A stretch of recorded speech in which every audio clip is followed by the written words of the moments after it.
Imagine never calling customer service again. Not because companies suddenly became helpful.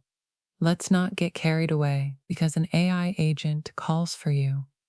It waits through the hold music. It explains the problem. It sends the follow-up email. It negotiates the refund, the bill reduction, the cancellation, or the complaint. Then it comes back with the result. That is the everyday future part of Pine AI's new consumer agent service. The company just launched Pine Voice and Pine Assistant, aimed at what CEO Stanley Way calls digital chores, negotiating bills, filing complaints, canceling subscriptions, managing disputes, and dealing with service providers that make you do 10 tiny steps before anything gets fixed. Here's the part that matters. Most AI products still answer questions. This one is trying to absorb a kind of life admin pain almost everyone recognizes: calling the airline, emailing the insurer, logging into a portal, and following up when nobody replies. That sounds boring. It is boring. That is why it might be useful. Pine AI says its agents can make phone calls, send emails, navigate websites, and complete multi-step workflows without you babysitting every move. The company says users have saved an average of 270 minutes and roughly $400 through negotiated discounts, refunds, and billing adjustments. It also points to bigger examples: $1,900 saved on auto insurance and $1,800 cut from a fiber internet bill. Those are company claims, not a universal promise. But the signal is interesting. The first consumer AI agent people may actually pay for might not be a genius assistant. It might be a very patient administrative pest. Think about modern customer service. A company gives you an app, a help center, a chatbot, a phone tree, a cancellation flow, and a ticket number. Each piece looks automated, but the burden of stitching it all together is still on you. You remember the account number, you repeat the story, you wait, you escalate, you follow up 3 days later. The company automated its side. You became the unpaid operations team on your side. Pine AI is betting that AI can become your operations team, not by being charming, but by being persistent. The agent can analyze call transcripts, send emails, log into a website, and decide what step comes next based on what happened before.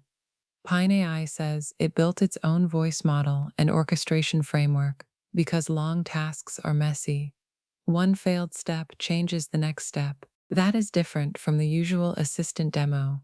A demo can look smart for 30 seconds. A customer service fight can take 4 days, 3 channels, and one mysteriously missing cancellation button. The winner, if this works, is obvious. Ordinary people with too many small disputes to chase. Parents, renters, travelers, freelancers, anyone with subscriptions, insurance, utilities, banks, internet providers, or airline credits, trapped somewhere in a support maze. The loser is less obvious. It may be the companies that rely on friction. A lot of customer service quietly depends on people giving up. You don't dispute the small fee. You don't renegotiate the plan.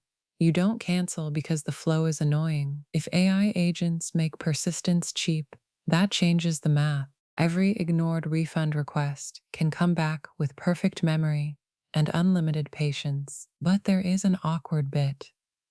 To do this, the agent may need sensitive information: account access, billing details, call recordings, maybe credentials for a service portal.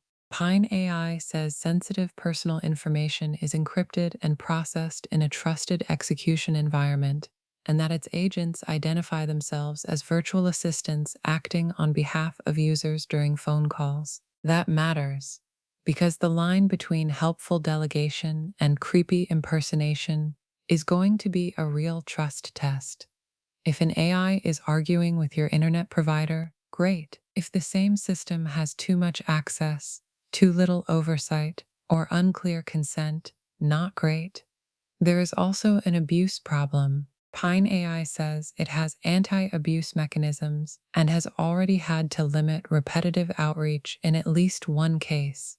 Once agents can call, email, and follow up at scale, persistence can become harassment unless the rules are clear. So the verdict is not hand over your life to an AI assistant tomorrow.